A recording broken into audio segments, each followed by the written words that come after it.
Hi everyone, welcome to Wesno's Tech News and Reviews.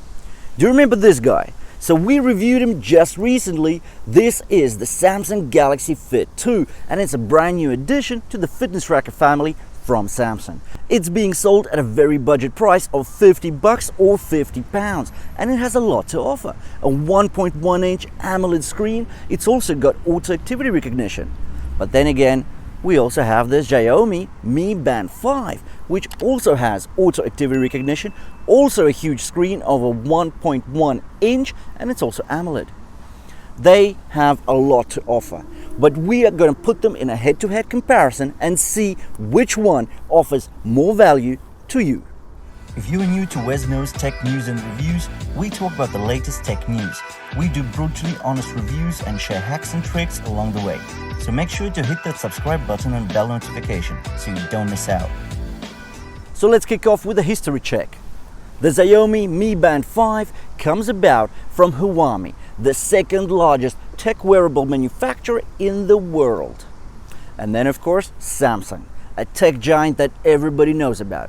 And I'm just so happy that the Galaxy Fit 2 actually has that word Galaxy in there. It just makes it feel just that little bit more premium. So without further ado, let's get in there and find out what these two trackers can and cannot do, where the overlaps lie and where the gaps are. The natural place to start is design. And let's face it, these two trackers, they are as boring as cupcakes, but it's on the inside, that's what matters, right?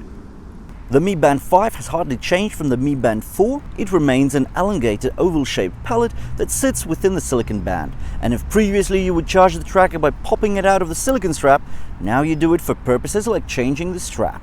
Galaxy Fit 2 is also quite bland. The dimensions are almost identical to that of the Mi Band 5, except for the fact that the Fit 2 has a more rectangular shape. And the face of the tracker also pops out of the silicon strap, just like the Mi Band 5. Let's touch upon straps. Both feature soft silicon bands. Unfortunately, they aren't the generic type, so different colors and materials can only be bought from official retailers. The clasp is a clip-on the Mi Band 5 and the clip and tuck on the Fit 2. Neither are super easy to put on during exercise, but at least they feel comfortable when you finally get them onto your wrist. Now it's important to actually step away from the designs of these faces. Let's look at the actual displays which are lying under the glass. Both displays are rectangular and 1.1 inch when measured diagonally. For trackers this size, the 1.1 inch is a good effort, but I just can't see why they couldn't be stretched out further. The AMOLED display resolution is identical on both at 126 by 294 pixels. Both screens are touch activated with a capacitive button just below the screens. Both displays are very bright and offer deep blacks, and both offer easy visibility in practically all light conditions, be it inside or out. The Samsung Galaxy Fit 2 does have about 70 faces that you could download from the Samsung Galaxy Fit app, but the Mi Band 5 does offer way more faces. And let's face it, the preset faces on the Mi Band 5 are very good also, because they are actually very easily adjustable and you can customize what kind of data you actually want to see on your watch face. With the Fit 2, there's basically 70 faces, but all of them are a bit scarce on data. So you can either get your heart rate and your steps, but you'll be missing out on your weather widget. So I think the watch faces round clearly goes to the Mi Band 5. There's no auto brightness on either of the trackers, but then again the Mi Band 5 does have 5 levels, while the Samsung Galaxy Fit 2 has 10. The main difference of operating the trackers lie in the direction of swipes. If the Fit 2 takes you around its functionality from left to right, the Mi Band 5 takes you for a spin with vertical swipes. And now that we've covered the design and the display, let's talk about the basic features and functions that these two trackers will cover for you. And then we can get into the main differences and the gaps. So we'll see what this one can do and this one can't, and vice versa.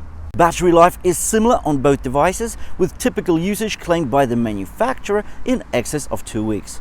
Don't believe these values. You'll be lucky to squeeze out 8 to 10 days from each. Let's call out the similarities and the overlaps. So as would be expected, these bands can track your heart rate, calculate calories burned during the day and during some activities. You get the usual timer and stopwatch, alarms, weather widgets, bring in the latest forecast from your smartphone. Step counters are accurate on both. Music controls are also available here. So both trackers cover the basics well. But let's touch on the good stuff now. What about sleep tracking? Well, we all know that recovery actually occurs while we sleep. And luckily, both of these bands actually cover the 3 sleep stages. So you will get monitoring of your light, deep, as well as REM sleep. But the Samsung Galaxy Fit 2 actually pushes it forward with one more notch. It offers a sleep score and recommendations on how to make your sleep better. Both trackers are waterproof up to 50 meters, so jumping in the pool is no issue with these ones. But the Mi Band 5 is just that little bit more user-friendly, and you can customize pool length right from your watch face. The Fit 2 has a huge range of sport modes available from the Samsung Fit app, and you can store up to 10 as favorites on your watch face. The Mi Band 5 has 11 sport modes available, but these are not adjustable. Also, the Mi Band 5 is capable of auto-detecting either running or walking, while Galaxy Fit 2 is capable of auto-recognizing 5 workouts. So 5 against 2, this round is taken by the Samsung Galaxy Fit 2. So far, we've been covering functionality and features that are almost identical in these two trackers, but the gaps must exist, right? They can't be overlapping, they can't be identical. Well, let's have a look at these. You see, Mi Band 5 gives you a guided breathing app that will calm and relax you throughout the day. But the Fit 2 counters that with a hands washing monitor and a reminder throughout the day.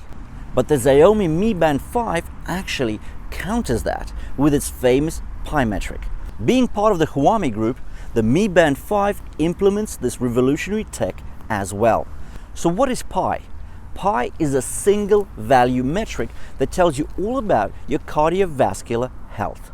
So basically, if you have a value over 100 of this Pi metric, it would usually mean that you have a 25% less chance of getting heart disease. So this tech is very much fitness and health oriented, and I think it's a great addition to the Mi Band tracker.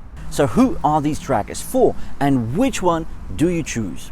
These trackers are great for the casual exerciser. If you want your step count and heart rate and maybe some basic health metrics from your activities, then these two trackers are your best bet in 2020. Both offer auto activity detection. Both are waterproof. The Fit 2 has more sport profiles though, but that's more of a gimmick since both trackers do not offer goal-based training. The trackers have connected GPS only, hence you would still need your smartphone on those long runs to calculate distance and speed. But at the end of the day, at the price point of 40 quid or $40 for the Mi Band 5, but at the end of the day, with the Mi Band costing just £40 or $40, or the Samsung Galaxy Fit 2 costing 50 quid or $50, they are both mega value deals, and it's down to you and your personal taste which of these trackers you want to have on your wrist, because both are really good. By the way, thank you to everybody who has already subscribed to the WesNotes channel. If you haven't though, please click on the red subscribe button below the screen to make sure you don't miss out on any of the new content coming out.